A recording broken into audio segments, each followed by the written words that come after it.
You could see, can't you, how everything is related to everything else. You could see quite clearly how every action has a consequence. For instance, if, reader, you will indulge me, and allow me to continue this meditation on consequences, because the queen died while eating soup, the broken-hearted king outlawed soup. And because soup was outlawed, so were all the instruments involved in the making and eating of soup, spoons and bowls and kettles. These things were collected from all the people of the kingdom of Dor, and they were piled in the dungeon. And because Roscuro was dazzled by the light of one's match, and journeyed upstairs and fell into the queen's soup, and the queen died, the king ordered the death of every rat in the land. The king's men went bravely into the dungeon to kill the rats. But the thing about killing a rat is that you must first find a rat. And if a rat does not want to be found, reader, he will not be found. The king's men succeeded only in getting lost in the dungeon's tortuous mazes. Some of them, in fact, did not ever find their way out again and died there in the dark heart of the castle. And so the killing of all rats was not successful. And in desperation, King Philip declared that rats were illegal. He declared them outlaws. This, of course, was a ridiculous law, as rats are outlaws to begin with. How can you outlaw an outlaw? It is a waste of time and energy. But still, the king officially decreed that all rats in the kingdom of Dor were outlaws and should be treated as such. When you are a king, you may make as many ridiculous laws as you like. That is what being a king is all about. But reader, we must not forget that King Philip loved the queen, and that without her he was lost. This is the danger of loving. No matter how powerful you are, no matter how many kingdoms you rule, you cannot stop those you love from dying. Making soup illegal, outlawing rats, these things soothe the poor king's heart. And so we must forgive him. And what of the outlawed rats? What of one outlawed rat in particular? What of Chiaroscuro? In the darkness of the dungeon, he sat in his nest, with the spoon atop his head. He set to work fashioning for himself a kingly cape made out of a scrap of the red tablecloth.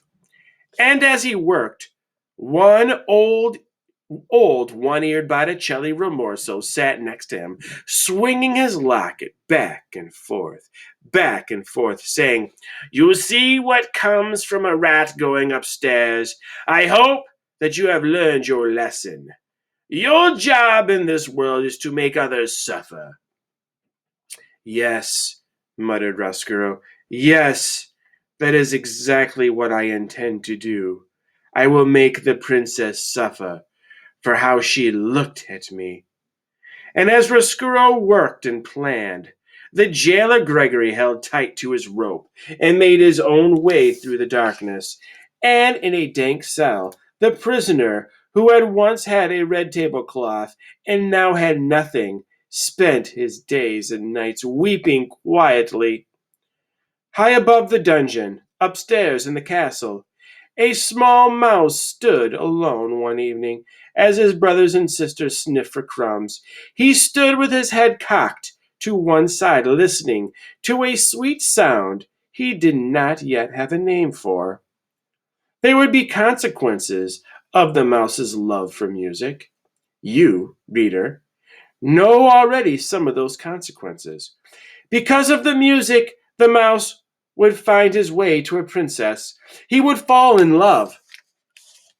And speaking of consequences, the same evening that Despereaux stood inside the castle, hearing music for the first time, outside the castle, in the gloom of dusk, more consequences drew near.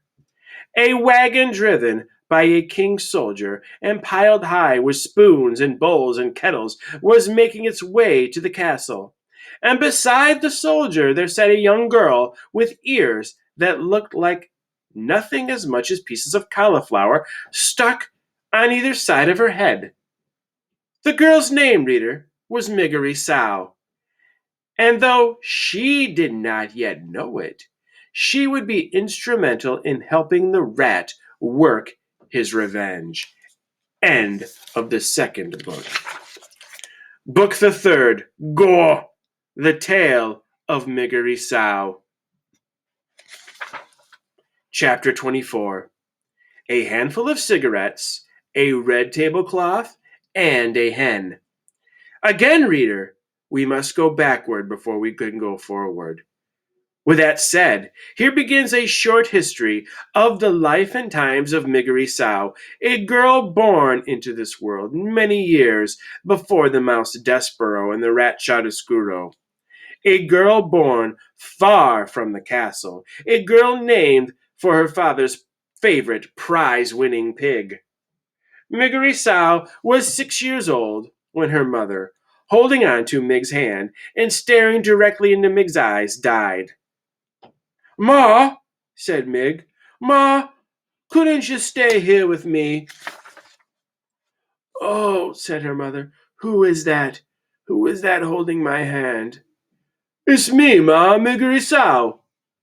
"Ah, child, let me go." "But I want you to stay here," said Mig, wiping first at her runny nose and then at her runny eyes. "You want," said her mother. "Yes," said Mig, "I want."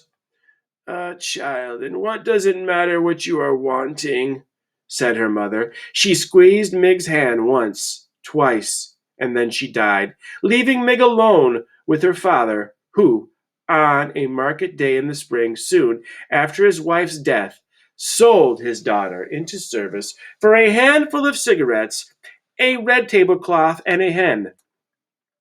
"Papa," said Mig, when her father was walking away from her with the hen in his arms, a cigarette in his mouth, and the red tablecloth draped across his shoulders like a cape.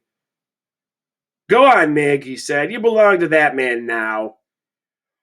"But I don't want to, Papa," she said. "I want to go with you."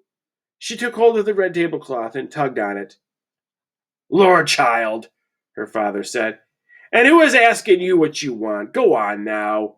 He untangled her fingers from the cloth and turned her in the direction of the man who had bought her. Mig watched her father walk away, the red tablecloth billowing out behind him. He left his daughter, and, reader, as you already know, he did not look back, not even once. Can you imagine it? Can you imagine your father selling you for a tablecloth, a hen, and a handful of cigarettes? Close your eyes, please, and consider it just for a moment. Done? I hope that the hair on the back of your neck stood up as you thought of Mig's fate and how it would be if it were your own. Poor Mig. What will become of her? You must, frightened though you may be, read on to see for yourself. Reader, it is your duty. Chapter 25, A Vicious Circle. Miggery Sow called the man who purchased her uncle, as he said she must.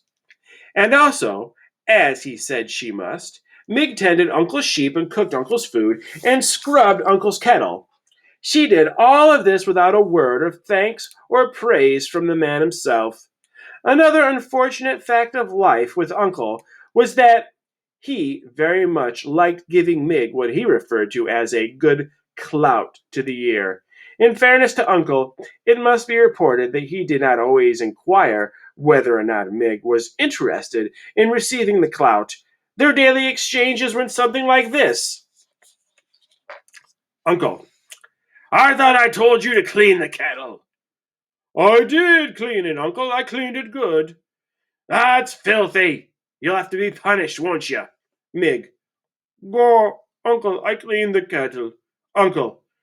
Are you saying that I'm a liar, girl?" Mig. "No, Uncle."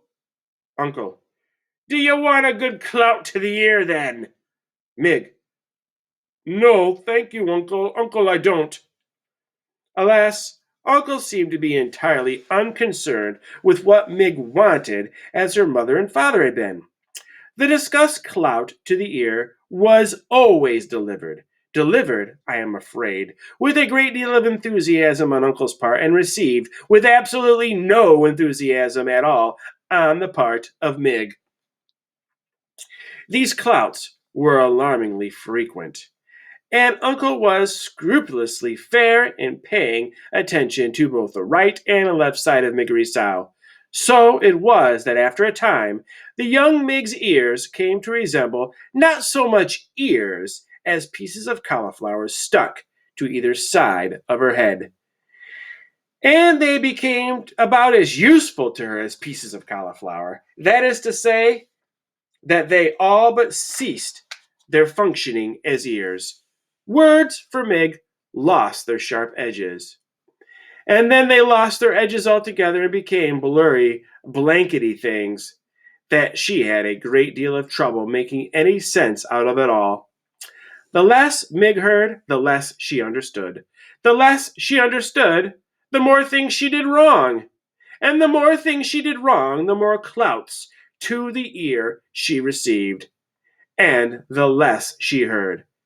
This is what is known as a vicious circle, and Miggery Sow was right in the center of it, which is not, reader, where anybody would want to be. But then, as you know, what Miggery Sow wanted had never been of much concern to anyone.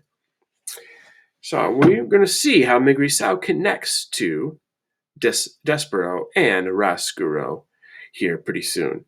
And where has Despereaux been? It's been such a long section of the story. There's been no Despereaux.